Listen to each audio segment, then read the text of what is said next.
eu introduzi o chamado tensor de curvatura, da seguinte forma, né?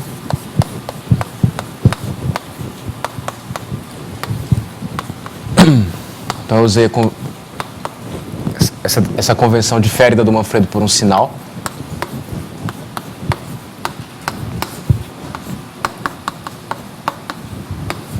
Onde x, y e z são campos na variedade.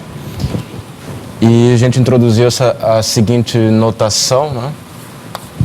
X, y, zw ou r de x, y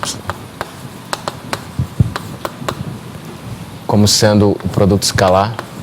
E aqui reparem que a gente faz uma troca, né? Na ordem.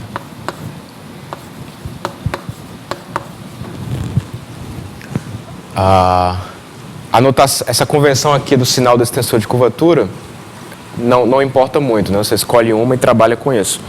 Mas na hora que a gente define curvatura seccional, que eu defini na aula passada, a gente tem que ter certeza de pegar o sinal correto, que a curvatura seccional tem significado geométrico, né? Lembra que ela vai ser a curvatura de Gauss das superfícies obtidas por geodésicas. Então essa não pode depender de convenção. Na convenção que a gente adotou, a curvatura seccional de um plano sigma gerado por dois vetores x e y era dada por a seguinte expressão, né? Dividida por isso aqui. Isso era independente da base. A gente também checou que esse tensor tem uma série de simetrias. Eu estou repetindo aqui para constar. Ele é antissimétrico nas duas primeiras.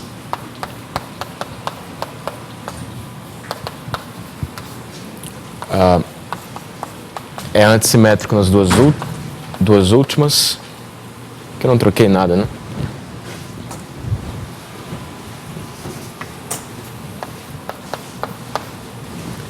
Nas duas últimas.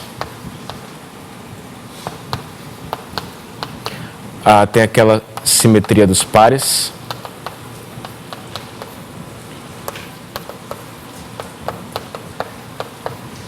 E finalmente satisfaz a primeira identidade de Bianchi.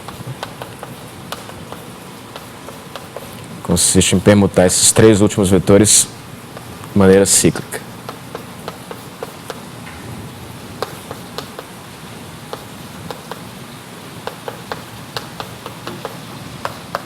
Então essas são as simetrias do tensor de curvatura, né? Você pode pensar nisso como um objeto algébrico, né? Fixa um espaço vetorial com um produto interno. Pensa nisso como sendo uma forma quadrilinear, né? Que é linear em cada uma das quatro variáveis, tomando valores reais e que satisfaz suas propriedades aqui de curvatura. Então, algebricamente, como eu falei na aula passada, né, formas quadrilineares são coisas bastante complicadas. Tá bom? Muito bem. Uma coisa que a gente tem que fazer aqui, eu vou indicar como é que se faz, é que é importante saber calcular, né? Então, existe um exemplo simples de fazer.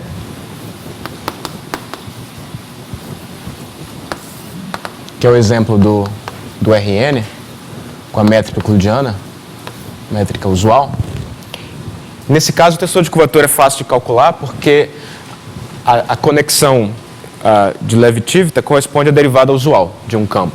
Então, se você tem um campo de vetores Z, né? Aqui no aberto do RN, ou no RN, né? Ele vai ser dado, então, por N funções coordenadas, onde cada ZI é uma função do RN em R. E nesse caso, então, a derivada covariante de um campo, do campo Z com relação ao campo X, consiste simplesmente em tomar a derivada usual de cada uma das funções coordenadas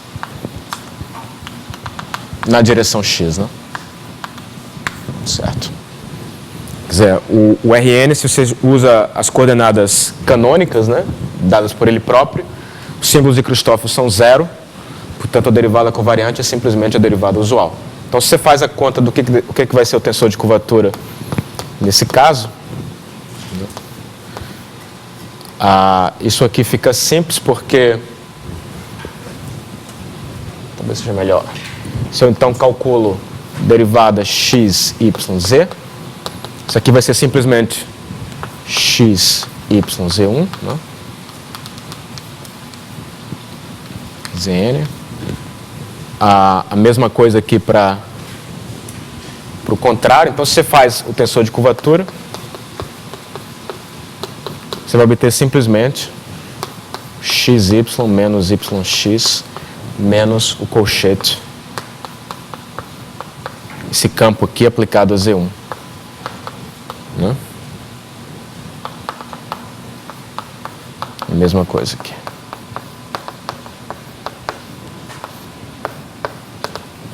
Só que isso é a definição do colchete, né? Portanto, isso aqui dá zero. Então, o Rn com a métrica euclidiana tem curvatura zero.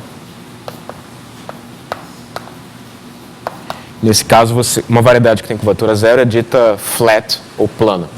Certo? Flat. Então, esse exemplo é simples de calcular. Bom, a gente vai ver maneiras mais eficientes de se calcular a curvatura de uma variedade. Em particular, existem fórmulas que te dão a curvatura se você tem se a sua variedade está mergulhada no espaço euclidiano, por exemplo. Mas é conveniente sempre ter expressões em coordenadas locais. Então, deixa eu só indicar como é que a gente faz isso, de como é que fica o tensor de curvatura em coordenadas.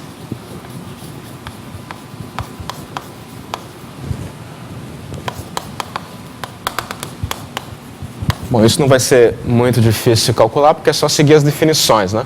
Nesse caso, o que a gente quer fazer é calcular quanto que é o R do xi, xj, xk. Lembrando que o xi é simplesmente o vetor coordenado associado à carta. Mas isso aqui é só seguir aqui a definição. Menos essa derivada.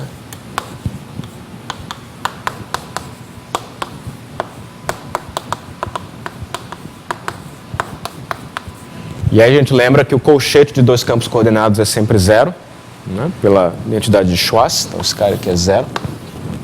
Então, no fundo, a curvatura meio que mede a falta de comutatividade aqui nas derivadas. Né? Ou seja, o lema de simetria que a gente provou algumas aulas atrás dizia que, né, quando você derivava uma vez o campo variacional, você podia comutar as derivadas ali. Mas isso deixa de ser verdade quando você passa a trabalhar com mais de uma derivada. Então, isso é medido pela curvatura. Então, o que você faz agora é introduz os símbolos de Christoff. Que isso aqui é, por definição,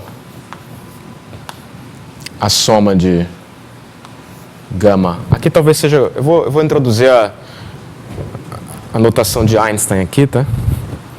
Para vocês se acostumarem. Então, a notação de Einstein é a seguinte. Nesse caso, eu escreveria assim, né? Será que dá problema lá também? Dá problema aí?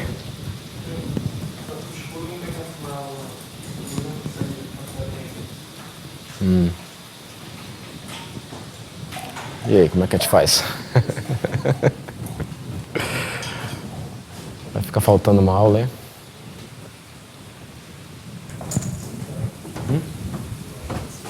Assim o quê?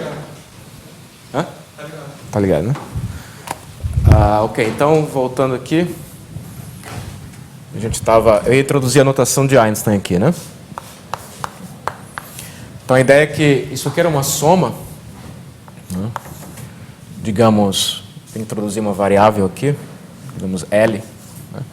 De gama JKL XL. Mas aí a notação de Einstein consiste em fazer a seguinte convenção, né? Sempre que você tem um índice repetido, um em cima e outro embaixo, você não precisa escrever o sinal da soma, certo? Só para eliminar as somas que aparecem aqui. Então, se eu escrever isso aqui, já está implícito que o índice L está sendo somado. Deixa eu colocar aqui, né? para a notação de Einstein.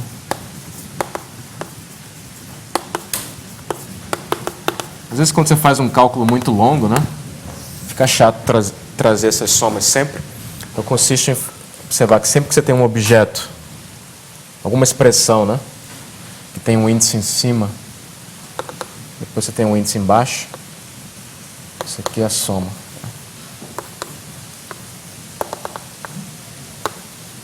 Ok? Muito bem, então continuando aqui, isso aqui me dá o gama IKLXL. Portanto, agora eu vou ter a derivada com respeito a I, né? Então, vou denotar assim. Esse símbolo de Christoffel, vezes XL, menos gama JKL, e a derivada do XL com respeito ao XI, mas isso me dá gama IL, e aí eu introduzo uma variável, digamos, P, XP. Novamente aqui eu estou somando em L e em P. Então, tem duas somas embutidas aqui. Aqui me dá uma coisa parecida, né? Na derivada com respeito a J, esse símbolo de Christoffel, menos o gama IKL, gama JL, P, XP. Certo? Então, eu quero escrever isso de maneira unificada. Não é? Então, vou escrever isso aqui como uma combinação linear do, digamos, do XP. Então, aqui eu troco o L pelo P.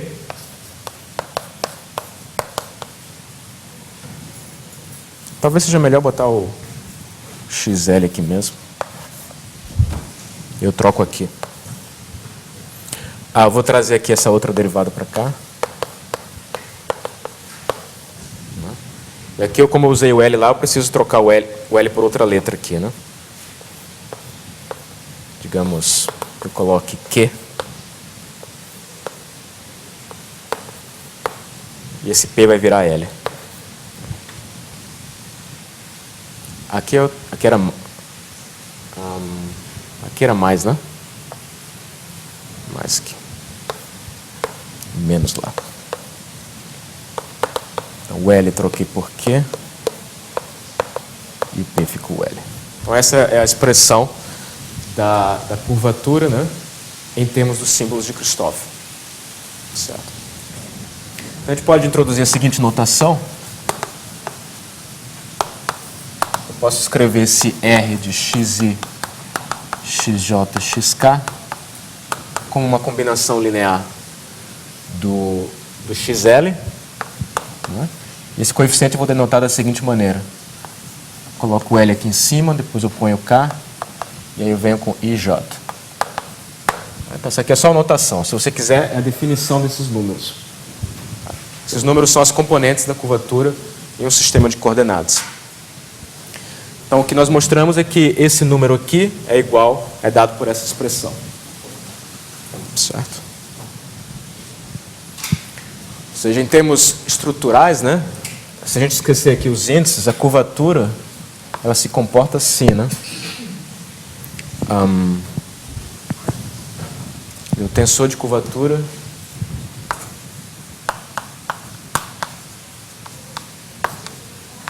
é um objeto que envolve uma derivada dos símbolos de Christoffel e depois uma expressão quadrática aqui nos símbolos de Christoffel. Em termos estruturais apenas, tá? Eu não estou sendo preciso aqui. Mas a ideia é que ele tem um termo aqui que envolve primeiras derivadas do símbolo de Christoffel e depois tem uma parte que é uma combinação quadrática desses mesmos símbolos, né? Agora, em última análise, a gente não quer escrever em termos dos símbolos de Christoffel, né? A gente quer escrever em termos da métrica. E eu ainda não expliquei como calcular os símbolos de Christoffel em termos da métrica. Mas isso também é simples. É só lembrar a fórmula de Koszul, né? Que era a fórmula que dava a conexão de Lev-Tivita em termos da métrica. Então, a fórmula de Koszul dizia que, como é que era? A derivada de x, y, z. Deixa eu pegar aqui para não me perder.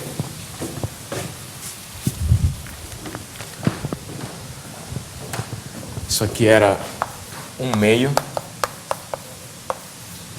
de x, yz, mais y, xz, menos z, xy, e aí aparecem uns colchetes, né? xzy, yzx, xyz.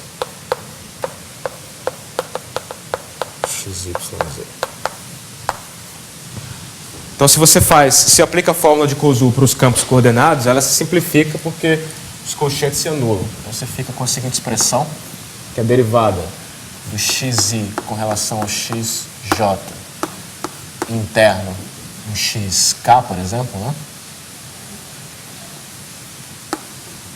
Isso aqui vai ser igual a 1/2 da derivada do xy derivando xj xk mais o xj derivando xy xk menos o xk derivando xy xj. Lembrando que as componentes da métrica são definidas assim, né?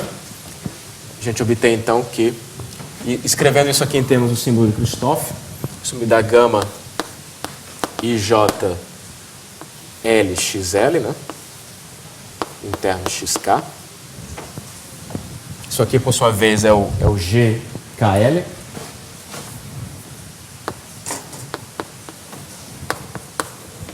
Do lado esquerdo aqui.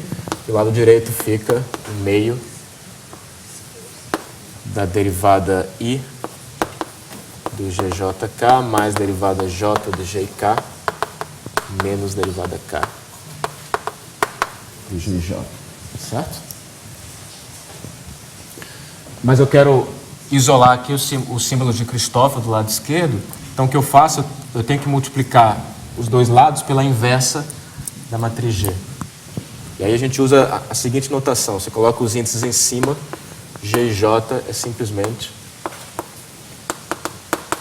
a inversa disso daqui como matriz.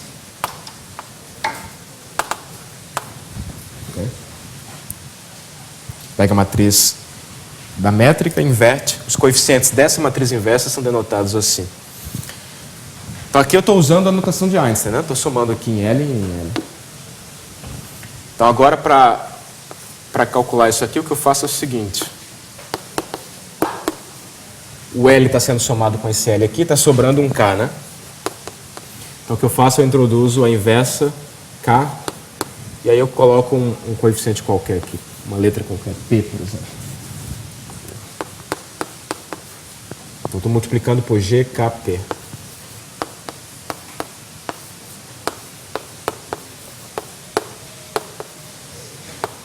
DJGK.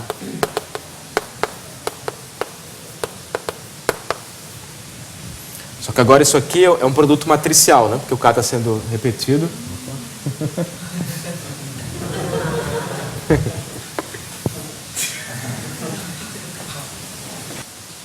O L eu já usei, né? O L já está sendo somado. Então não posso usar o L mais. Okay? Então, o que eu estou fazendo é, eu estou imaginando que isso aqui, né? Quer dizer, como é que eu quero dizer, né? Como o L está sendo somado aqui, né? Eu tenho que usar a variável que sobra, que é o K, né? Então isso aqui é exatamente o produto de G pela inversa de G, índices LP, né? Certo. A definição de soma de produto de matrizes. Você pega o GLK e o inverso KP e soma. Agora o G vezes a inversa de G dá matriz identidade. Então isso aqui é o delta LP. Então isso significa que eu posso fazer o L igual a P aqui. Então sobra o gama e JP. Certo. Então obtive aqui a fórmula para o símbolo de Christoph. O gama e JP é obtido assim.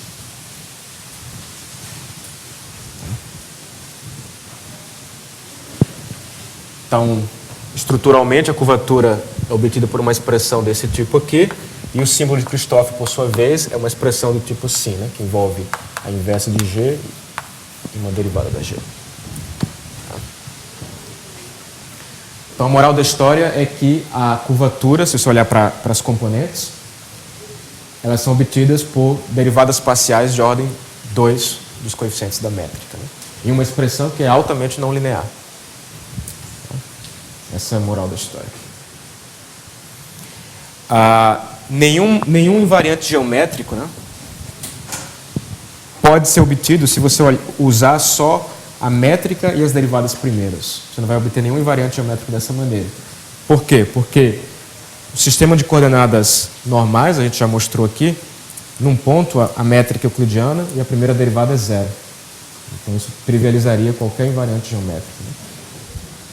Então, se você quiser um invariante geométrico, você precisa ter pelo menos duas derivadas da métrica. Certo? Que é o que acontece com a curvatura. Ok? Tá claro isso aí? Então, na aula passada, eu acho que eu escrevi, né, a expansão da métrica em coordenadas normais, ficava para determinar o termo de ordem quadrática, né? Se vocês quiserem, vocês podem tentar determinar esse termo a partir dessa fórmula aqui. Deixo como exercício aí. Observar que no sistema de coordenadas normais, essa expressão vai se simplificar muito. Só fazer esse comentário aqui.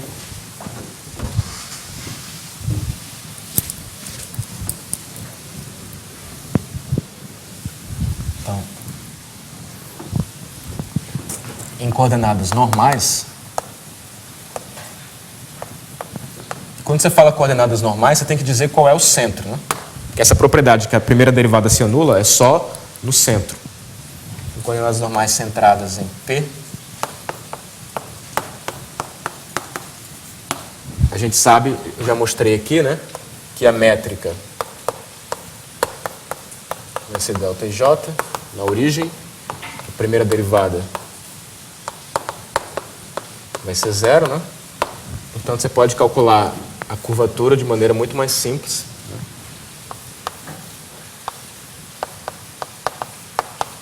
Usando aquela expressão lá. Só observar que os símbolos de Christoph vão ser todos iguais a zero. Então você vai ficar só com esses objetos aqui. Na origem, né? Gama JKL menos DJ gama IKL. Também tudo na origem. E aí você olha para a expressão do símbolo de Christoph em termos da métrica e você precisa derivar uma vez. Mas quando você deriva uma vez isso daqui, né, a derivada tem que entrar para dentro, né? Porque se você derivar esse termo aqui, vão sobrar derivadas primeiras, que no ponto são zero. Então a derivada tem que entrar aqui. Isso, por sua vez, vai ser a matriz de identidade, na origem. Esse fica com uma expressão simples aí que eu deixo para vocês calcularem, certo? E aí a ideia, então, é tentar, de alguma forma, usar isso para mostrar que quando você faz a expansão de Taylor, o primeiro termo é zero, né? Mas tentar identificar qual é o termo de segunda ordem em termos da curvatura.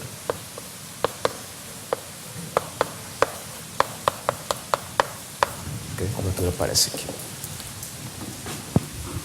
Alguma dúvida até aí?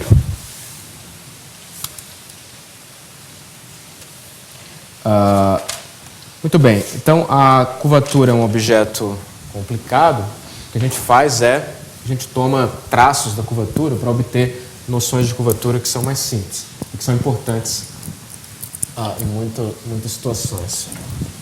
Então, a primeira coisa que você pode fazer é definir a curvatura de Hit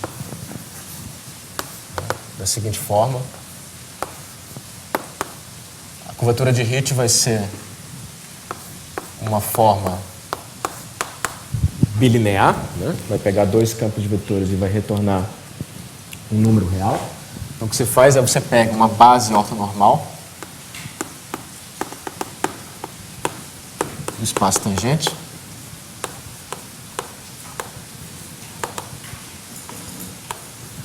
A gente já mostrou que a curvatura só depende dos valores dos campos no ponto, né? Então, é tudo algébrico. E aí o que você faz é, você soma aqui I de 1 a N, a seguinte expressão, que é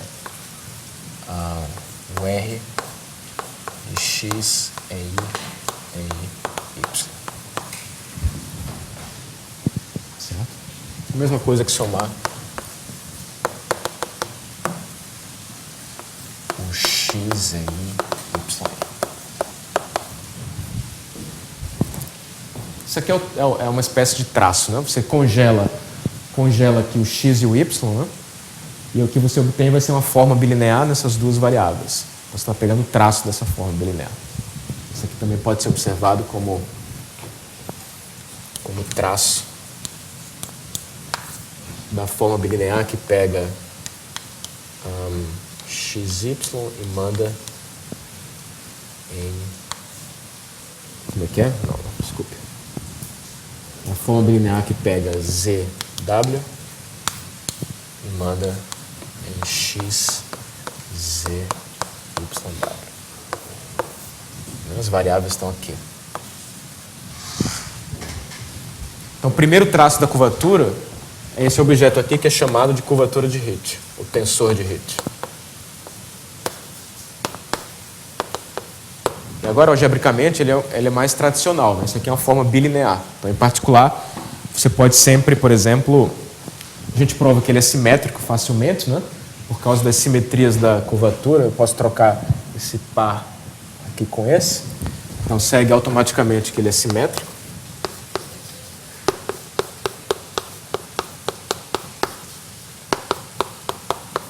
Você sempre pode diagonalizar.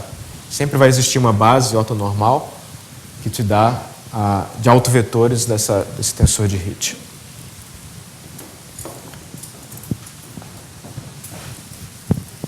Então esse objeto aqui é muito importante, né? Por exemplo, existe uma classe de variedades que é muito interessante do ponto de vista geométrico, né? Deixa eu antes só dar uma outra definição. O que se chama de curvatura escalar consiste agora em tomar o traço do Hit. E aí você fica com um número só, né? A definição. Eu vou denotar por R, tá? R num ponto P é simplesmente o traço aqui do Hit.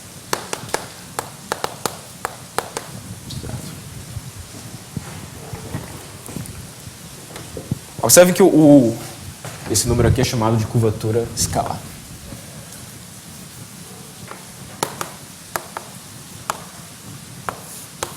Isso aqui é simplesmente o traço. Bom, geometricamente, o que significa curvatura de Hit, né? Imagine que eu pegue agora um vetor x no espaço tangente unitário. Então, desenho aqui o x, né? Imagine agora que eu complete a base ortonormal. Então, eu vou pegar agora E1. É n menos 1, né? De tal maneira que o x é 1, é n menos 1, forma uma base ortonormal. Então, por definição, né, o Hit na direção xx vai ser a soma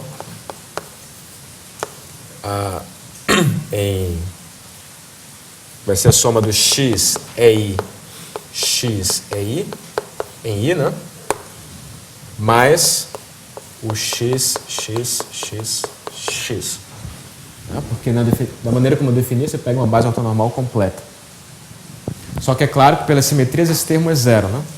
Então, tem uma repetição, você troca o modo sinal, esse termo aqui é 0. Então, basta somar o i de 1 a n menos 1. E agora a observação é que isso aqui é exatamente a curvatura seccional do plano gerado por x e por EI. Definição. Já apaguei, mas definição. Então, isso aqui, o hit na direção x, ele é a soma das curvaturas seccionais dos planos gerados por x e EI. É uma espécie de média aqui, né? Você está pegando cada um desses planos contendo x e somando todas essas curvaturas. Aqui também a minha definição é diferente da do Manfredo. O Manfredo ele divide pelo número de parcelas. Eu não divido, o hit é o traço. Aqui também, ele também divide pelo número de parcelas, mas eu não divido. Então, toda vez que você toma um traço, né, você está perdendo informação. Né? Quer dizer, o hit não contém toda a informação do tensor de curvatura.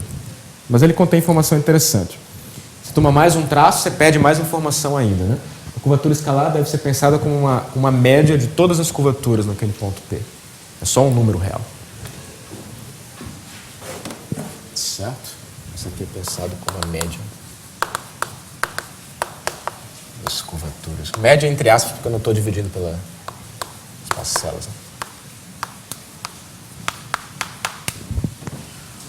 Ok, então esses objetos são importantes, né?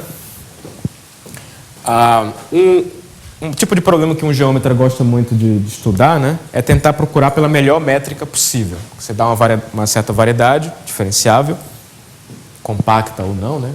Em geral, você trabalha a maioria das vezes compacta, mas você pergunta qual é a melhor métrica, em certo sentido, que você pode colocar sobre essa variedade.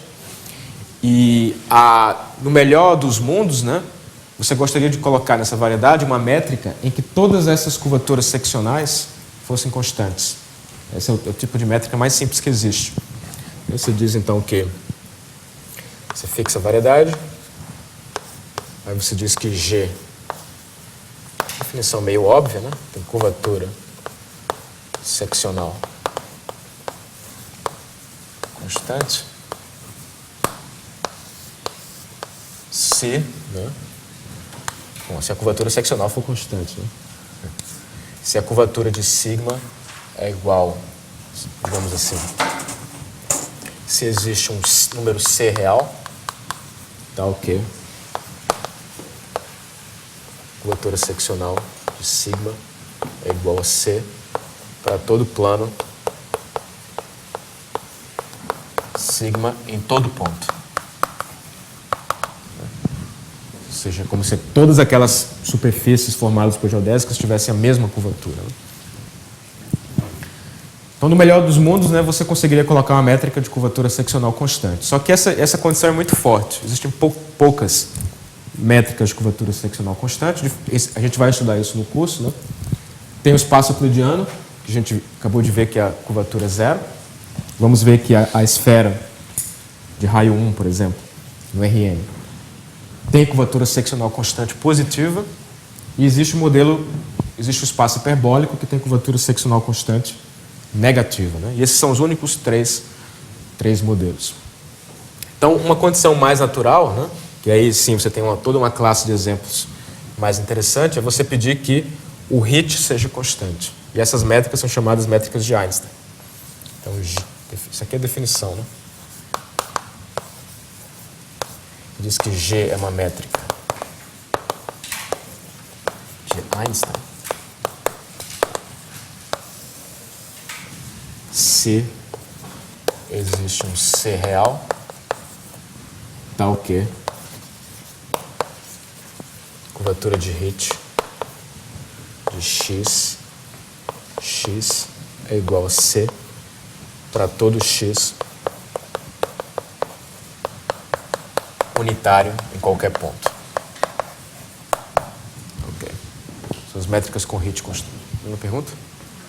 Nessa parte do processo tem EI, não? Como? No momento da anotação, porque como tienes ahí EI, Sim. ¿cambias la anotación en algún momento con la de Manfredo? Não, aqui é de propósito, né? Foi assim que eu defini esse objeto. Eu troco. Certo? Eu escrevi aqui no início da aula, eu escrevi a definição. Quer dizer, isso aqui, XYZW. Cuidado para não se confundirem aqui, tá? No começo pode ser que confunda um pouco. Ok? Porque, como eu falei, você pode mudar a convenção do tensor de curvatura, mas as curvaturas seccionais têm que ter o sinal certo.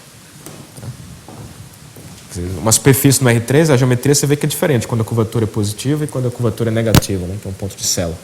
Então, isso tem conteúdo geométrico. Muito bem, então o HIT aparece, por exemplo, nessa classe de variedades aqui, que é muito estudada, né? Leva o nome do Einstein porque a teoria da relatividade do Einstein é escrita usando esse tensor, né? Que é o tensor de HIT. E aí tem muito campo de estudo aqui, né? Essas métricas de Einstein. Um outro comentário, alguma pergunta? Se J é uma métrica de Einstein, tem que ter curvatura seccional constante, não? Como? Ou não? Implica que tenha curvatura seccional constante, implica que seja uma métrica de Einstein? Sim, é. Com uma constante diferente, né? Mas um implica dois, né? Com uma constante diferente, certo? Porque se todas essas curvaturas forem constantes, quando você soma, dá uma constante também. Você vai multiplicar só pelo número de parcelas.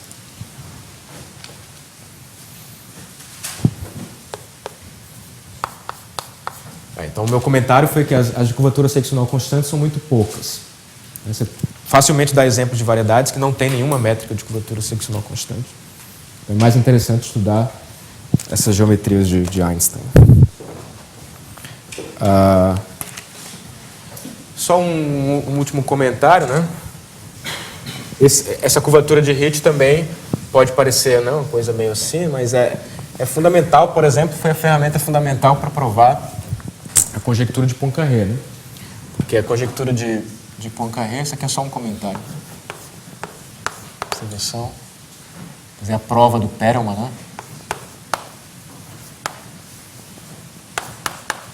Provou conjectura de Poincaré, que é uma conjectura de topologia de 1904, que diz que toda variedade tridimensional compacta, simplesmente conexa, tem que ser uma esfera. Então ele provou isso usando o chamado fluxo de HIT, que é obtido assim, né? Você começa com a ideia é que você quer provar que uma variedade é esfera, você começa com uma geometria, uma métrica aleatória, e você tenta evoluir essa métrica aleatória para no final dar alguma coisa de curvatura constante. Alguma coisa que você possa identificar que o seu espaço é a esfera. Então ele faz isso usando a seguinte equação. A métrica é um produto escalar, né? Você começa com uma aleatória e você vai evoluir a geometria com o tempo, né? Então a maneira que você evolui é essa aqui, dada por menos 2 vezes curvatura de HIT. Isso aqui é o que vai depender do tempo agora, né? Certo. É uma ferramenta fundamental aí na topologia. Ela tem essa característica, né? Que o HIT, algebricamente, é do mesmo tipo que a métrica. Os dois são formas bilineares. Então você pode escrever essa equação. Isso aqui tinha sido introduzido pelo Hamilton. A ideia era provar Poincaré mesmo. Em 82. Ok. Muito bem. Então, hoje eu vou acabar mais cedo de novo, tá? Para vocês verem lá a palestra do Manfred. Eu acho que ele vai falar de curvatura hoje. Então, pelo menos vocês já sabem qual é a definição.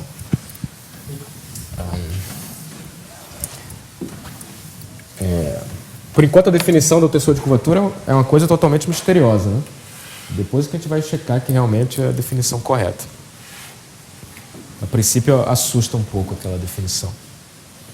Bom, mas o fato é que existe mais uma identidade mágica, né, satisfeita pelo tensor de curvatura, que é a chamada segunda identidade de Bianchi. Essa eu vou fazer aqui. Acho que é um exercício do livro do Manfredo. Mas eu queria dar um destaque especial aqui no curso. Mas antes eu preciso definir o que é a derivada de um tensor.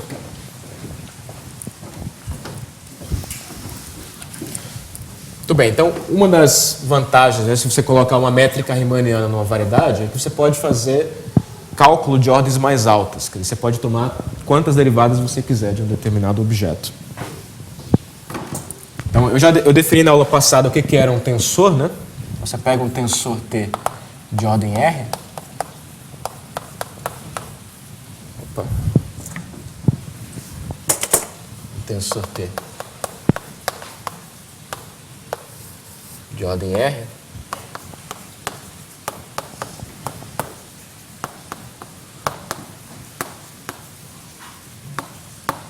Né, que era um objeto R linear, que é linear também com respeito a funções. Ele, em particular, significava que é um objeto pontual. Né? Em cada ponto P, o valor do tensor depende só dos valores dos campos naquele ponto P. Então, eu quero definir o que é a derivada de T. Definição. Certo? Você escolhe um campo Z, né,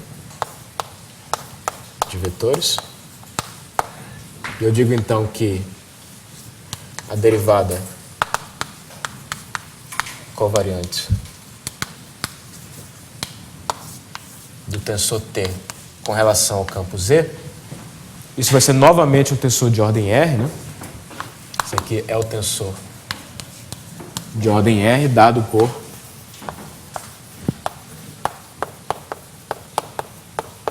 a ideia é que a derivada covariante com respeito a um campo de vetores preserva o tipo do tensor. Então, se é um tensor de ordem R, continua sendo um tensor de ordem R. Né? É como se fosse um campo de vetores, continua sendo um campo de vetores. Então, a definição é a seguinte, né? E a ideia também vai ser simples.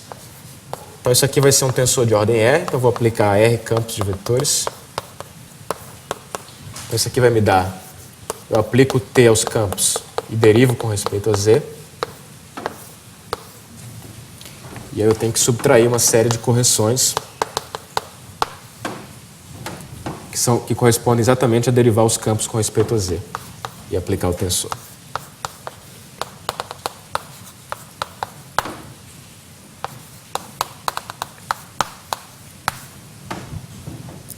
Ok? Essa é a definição. É fácil ver a partir da definição que isso aqui vai ser um tensor. Você multiplica o campo x1 por f, né?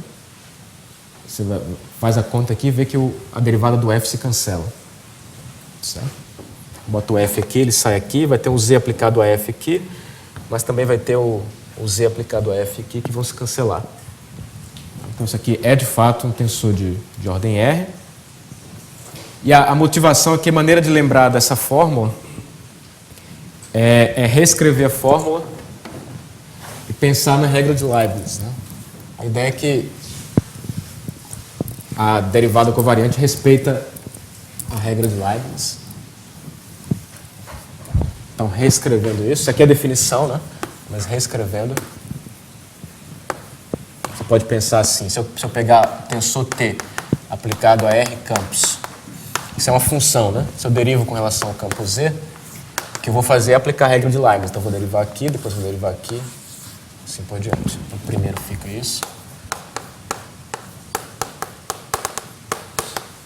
Depois eu fico com a soma das derivadas aqui dentro. Opa, isso não, né?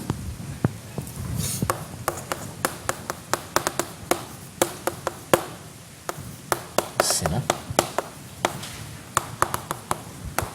Ok? Só maneira de lembrar, né? É a regra de Leibniz para a derivada covariante. Eu posso definir também o que é a derivada covariante do T sem especificar o campo. Você diz que a derivada covariante do tensor T é o tensor de ordem R mais 1, obtido assim. Você simplesmente bota o Z na definição. Né?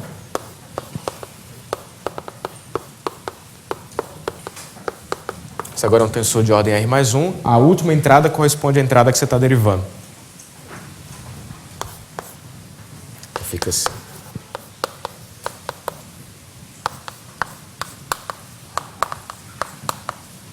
Ok? Definição. Também é tensorial. Então, um exemplo rápido aqui. Qual que é a derivada covariante da métrica? Um exemplo rápido aqui. Você pode olhar para a métrica riemanniana como tensor de ordem 2, né? Porque pega dois vetores e retorna um número. Né? G de xy igual produto escalar de x por y. Isso aqui é um tensor de ordem 2.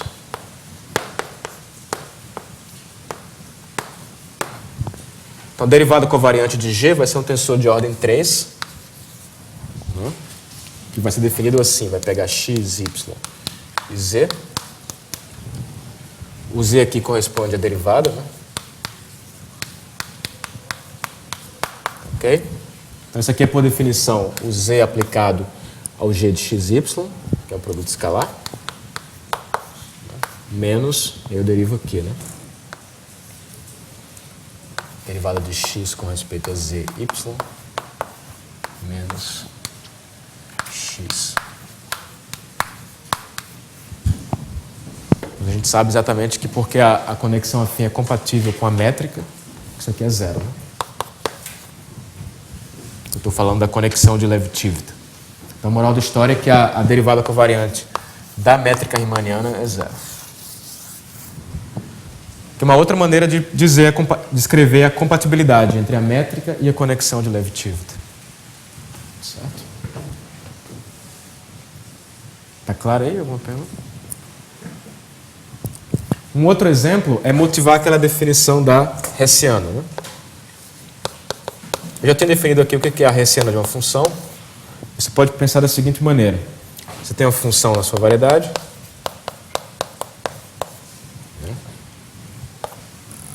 Eu tenho, então, a derivada de f. Pode ser pensada como um tensor de ordem 1. Né?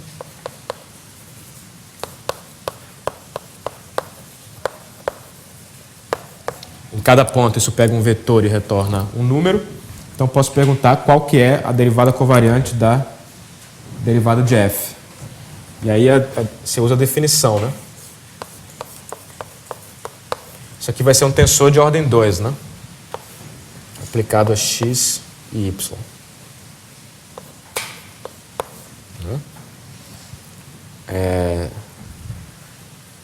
Então, isso aqui me dá a derivada do df com respeito ao y, x. Né? Simplesmente por definição, né? Mas o que é isso aqui? Pela minha definição, isso é o derivando o y do df de x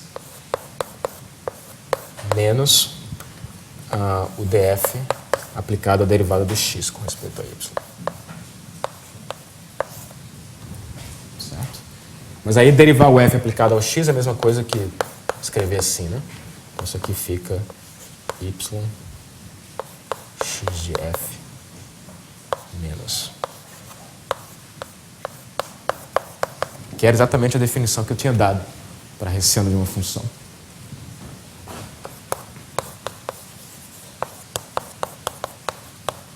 Ok. Então, numa variedade riemanniana, faz sentido derivar uma função duas vezes. Isso dá a hessiana, você pode derivar 3, 4, quantas vezes quiser. Ok? Eu já tinha observado que isso aqui era simétrico, né? A respeito às duas entradas. Que essa era a condição de simetria da conexão. Ok. Então, a segunda identidade de Bianchi diz o seguinte: se você toma a derivada covariante do tensor de curvatura, isso ainda satisfaz uma propriedade de Bianchi. Isso aqui agora vai ser um tensor de ordem 5, né? Porque o R tem ordem 4. Então, isso aqui você aplica a x, y, z, w, t e permuta essas três aqui. X, y, w, t, z mais x, y, t, z, W. Isso aqui é zero. Ok? Isso aqui dá sempre zero.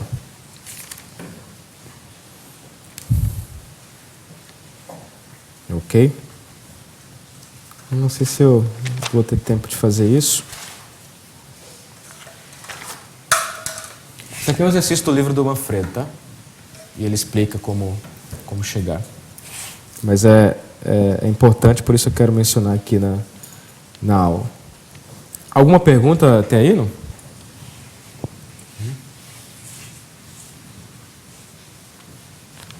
Como a gente não tem muito tempo, deixa eu falar algumas outras coisinhas. Por exemplo, eu falei aqui há pouco tempo atrás que era interessante, né, encontrar métricas de curvatura seccional constante ou encontrar métricas de Einstein. Então, uma pergunta é como é que é um tensor de curvatura se a curvatura seccional dele for constante?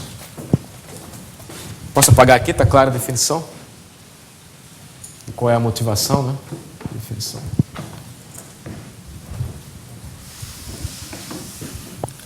A pergunta é se existe algum tensor de curvatura tal que todas as suas curvaturas seccionais sejam iguais a 1, por exemplo.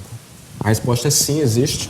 E você pode dar a expressão, que é a seguinte. Vou chamar isso aqui de R', né? E a expressão é, se eu aplico x... Aqui eu estou esquecendo a métrica, tá? Estou pensando só no tensor algebricamente.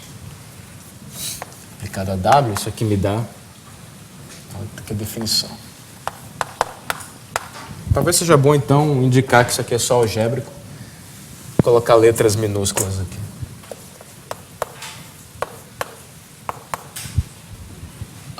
É o produto escalar de y por w. X menos o produto escalar de x por w. Y. Tá certo. Aqui eu estou pensando, então, que o x, y e o w pertencem a um certo espaço vetorial que vem com o produto interno. Então, analogamente, você tem, então, que o R' de x, y, z, w, né, vai ser igual ao produto interno do R' de x, y, w, z, e consiste em tomar o produto escalar disso por z. Né? Então, fica x, z, y, w, menos x, w, y, z. Certo. A observação, esse R' tem todas as simetrias do tensor de curvatura. Todas as propriedades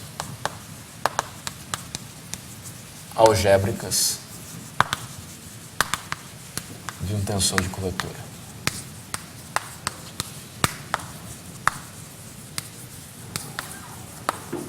Ok? É só checar. Antissimétrica, as duas primeiras e por aí vai. E se você calcula a curvatura seccional, né, desse tensor aqui, você quer calcular uma expressão assim, R' de x, y, x, y. Né? Isso aqui vai me dar, então, x é igual a z, então fico com norma de x ao quadrado, norma de y ao quadrado, menos o produto escalar de x por y ao quadrado.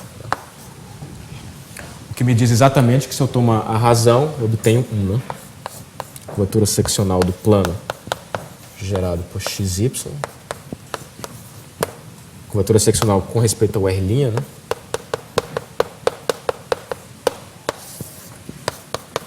Isso aqui dá 1, né? Certo. Essa é a expressão algébrica de um tensor de curvatura. Então, que todas as curvaturas seccionais dele dão 1.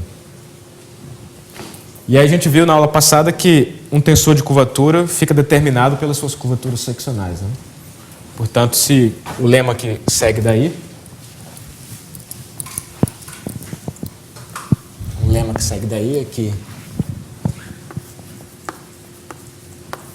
se você tem um tensor de curvatura aí, né?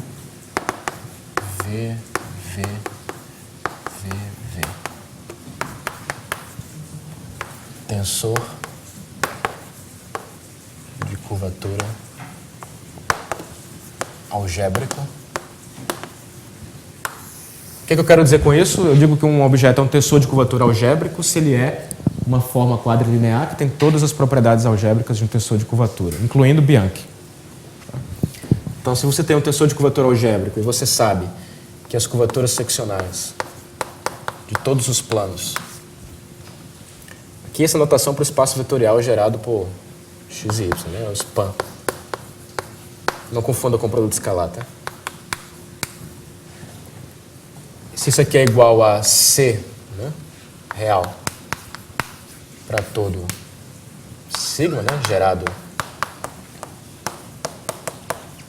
por dois vetores, né, então esse tensor R tem que ser igual a C vezes R'.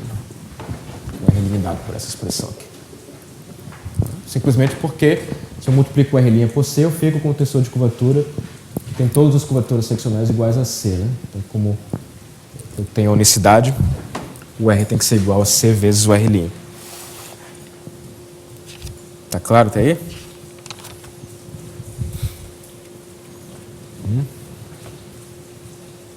Claro.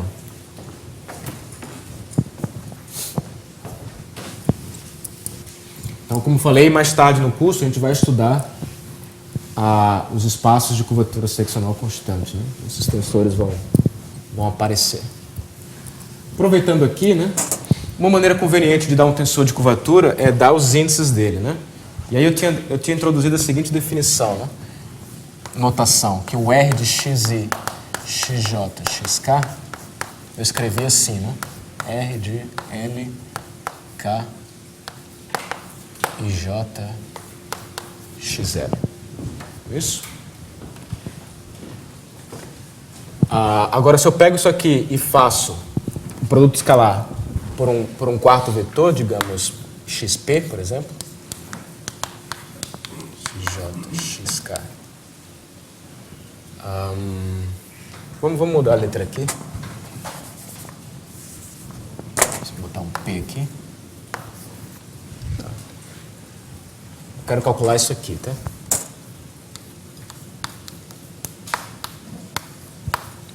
Então, isso aqui é, por definição, né, é o produto escalar do R de xi, xj aplicado ao xl, no interno xk.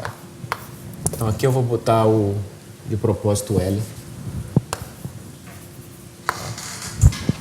Então, quanto que dá isso, né? Isso aqui, repetindo, é o R de P, L e J, xp, interno xk. Concordam com isso? Mas isso aqui é a métrica, né? É o GPK. Então, eu fico com G,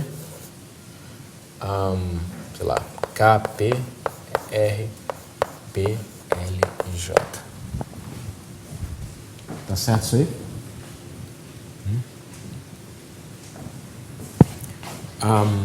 Então, aqui tem uma outra convenção, né? Que vem motivada por isso aqui. Que a convenção é que, se você tem um tensor, né? Aqui tá escrito os índices de um objeto que vem de um tensor. Aí tem um índice aqui em cima, né? E o índice aqui embaixo. Esse P está somando com P, né? Tem uma soma implícita em P aqui. Então, a ideia é que uma notação que se usa é que os P se cancelam. E esse aqui é a métrica, tá? Essa convenção é quando você está trabalhando com a métrica. Então, a convenção é que esses P se cancelam aqui e o K vem para cá. Então, essa aqui é só uma notação. Então, eu posso denotar esse cara aqui como definição, né? R, IJ, KL. Tá? Isso aqui é só definição. Por causa das simetrias, né, do tensor de curvatura, isso é a mesma coisa que o R, KL e J. Então, o que eu acabei de mostrar, usando essas definições, é que o R, KL e J é igual a isso aqui.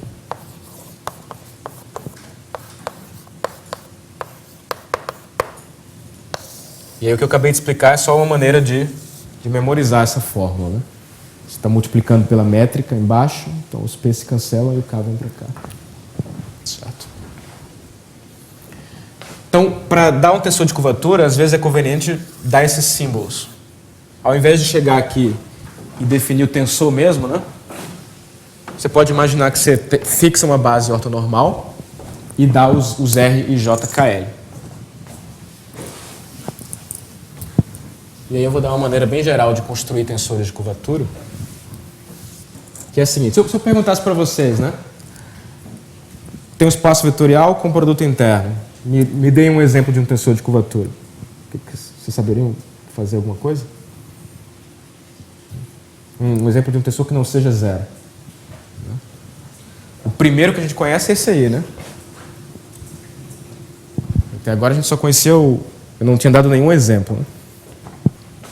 Estou pensando algebricamente, né? Claro que se você disser, pega a métrica riemanniana, pega o tensor de curvatura dessa métrica, claro, vai ser um exemplo, né? Mas eu quero um exemplo explícito e algébrico. Então, a maneira de fazer é a seguinte.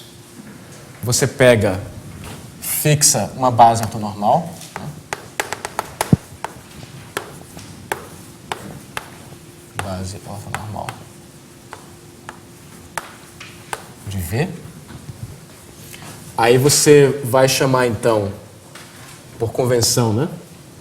Você vai chamar o R de EI, EJ, EK, EL de R e JKL. Okay? Então, em geometria, né, em geral, você tem, quando você quer fazer uma conta, né, você pode usar sistemas de coordenadas, é uma maneira de fazer. Outra é trabalhar com bases ortonormais. Tá? Então, a gente vai ver aqui ao longo do curso as duas maneiras. Tá? Então, para dar o tensor de curvatura é equivalente a dar esses números. Né? E esses números têm que satisfazer as seguintes simetrias. A R e J, KL tem que ser menos o R, JI, KL. Né? O R e J, KL tem que ser menos o R, KL e J. JKL tem que ser igual ao R, KL, e J. E tem que ter Bianchi, né? Mais KLJ mais LJK igual a zero. Então é não trivial dar exemplos de conjuntos de índices que satisfazem todas essas simetrias. Mas tem uma maneira simples de fazer, não pega todos eles, mas dá uma classe geral, que é fazer o seguinte: você pega duas matrizes simétricas, então você pega A e J e B e J, matrizes simétricas, e aí você define o R e J KL da seguinte maneira. Você pega o A, I, K, B, JL menos o A, I, L, B, JK. Certo. E aí é um exercício checar que isso aí satisfaz todas as propriedades de um tensor de curvatura. Isso aqui é um exemplo de tensor de curvatura algébrico.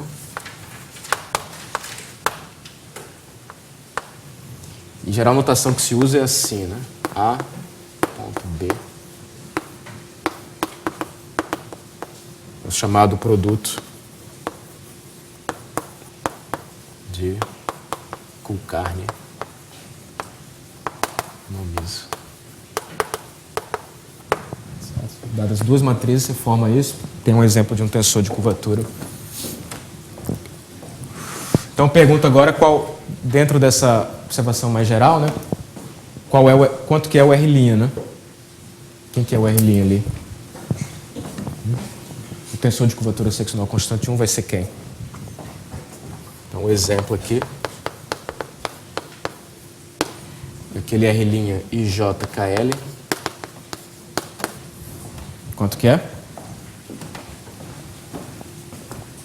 Vocês olharem para essa expressão, né? Colocarem aqui IJKL. Vocês vão ter primeiro x pelo z, que me dá o delta IK. Então a expressão fica exatamente delta IK,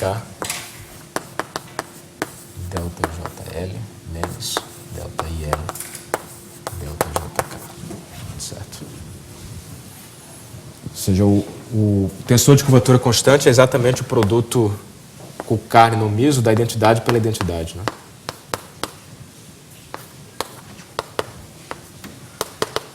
Certo.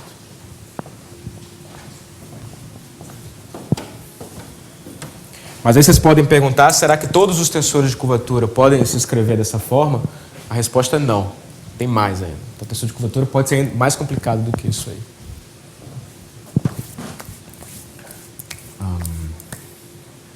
Mas tá bom. Então, só para terminar, deixa eu passar um exercício simples. Que é mostrar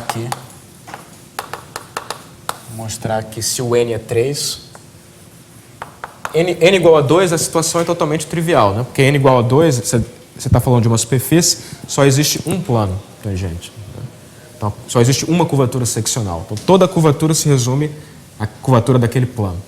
Então, não tem nada interessante do ponto de vista algébrico em dimensão 2. Mas o exercício é mostrar que em dimensão 3, o tensor de curvatura se escreve em termos do tensor de Ritch. Fica determinado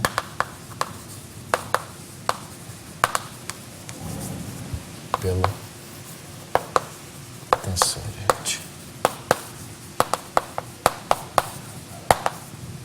Certo? Então, o exercício é buscar uma expressão para o RJKL que só envolva o Ritch e a curvatura escalar. Isso só é possível em dimensão 3. Dimensão 4 em diante, tem um tensor lá que é o chamado tensor de Weyl, que torna a coisa mais interessante. Né? Tá bom? Então, para por aqui. Sim, uma pergunta? Quando definiste esse tensor de curvatura está hecho para um espaço vetorial em geral, certo? Sim, isso aqui é só algébrica, não tem métrica aí, né? O sea, cuando tú lo definiste no tenía que depender del punto en el cual estoy fijado como variedad o algo así. O sea, en ese caso no va a tener esa misma idea. ¿Sí? Ou seja, se você tem uma variedade riemanniana com uma métrica, né, você tem um tensor de curvatura dela, que é dado por aquelas derivadas covariantes. Aí em cada ponto, se fixa um ponto, você tem um espaço tangente com produto interno. Naquele espaço, ele é um tensor de curvatura algébrico. Aqui é distinto, ¿no? Porque aquí no, o sea, lo defines como de una vez en todo el espacio vectorial y no lo estás haciendo punto a punto. ¿Verdad? Não. Aqui o espaço vetorial é só um, que está fixado. Certo? O exemplo é pegar o espaço tangente da variedade em um determinado ponto. Por exemplo, a segunda identidade de Bianchi, que eu escrevi e apaguei depois, ela não pode ser colocada aqui, porque ela envolve uma derivada da curvatura. Não faz sentido do ponto de vista algébrico, né? Certo? Então, a segunda de Bianchi não entra na definição de curvatura algébrica. Mais alguma pergunta? Você comentou que não existem variantes de primeira ordem. Eu entendo que coisas com 3 derivadas não têm significado físico, mas existe algum tipo de variante de terceira ordem da derivada da métrica que tem algum interesse matemático? Né? Sim. Quer dizer, as pessoas... Existem aplicações? Você pode olhar, quer dizer, uma vez que você tem a curvatura, você pode pegar a derivada da curvatura, a segunda derivada da Claro, mas curvatura. eu poderia inventar outra coisa, mas existem aplicações disso aí? Trabalhos? Sim. Tem várias situações em que você cai em analisar a derivada da curvatura, né? Por exemplo, quando você fala de espaços localmente simétricos, né? São espaços em que o tensor de curvatura de Riemann é paralelo, então você olha para a derivada do R, né? Sim. Mas aí você não vê a derivada como invariante. O que você pode mostrar... o que você pode mostrar... Você derivada, você não vê ela como invariante geométrica. Existem variantes geométricas. Tem uma série de curvaturas que você pode definir que, sei lá, estão relacionadas com vários problemas, né? Que se escrevem em termos da curvatura de suas derivadas, né, que são especiais por variadas razões, né? Por exemplo, tem uma que em dimensão 4 meio que tem um papel análogo ao, pelo menos do ponto de vista mais analítico, ao que a curvatura de Gauss faz em dimensão 2. Aí essa é obtida usando derivadas da curvatura. Você também pode mostrar que num ponto, se você olha para, se você quer saber quais são os invariantes geométricos tensoriais naquele ponto, você pode mostrar que tem que ser uma combinação de derivadas da curvatura, né? São os únicos que você pode obter. É porque muitas vezes a gente para em segundas derivadas, porque o princípio da física é que coisas de terceiras derivadas não tem interpretação física. Em geral, é mais interessante estudar os invariantes mais simples, né? Quanto mais simples, mais interessante. O problema te exige.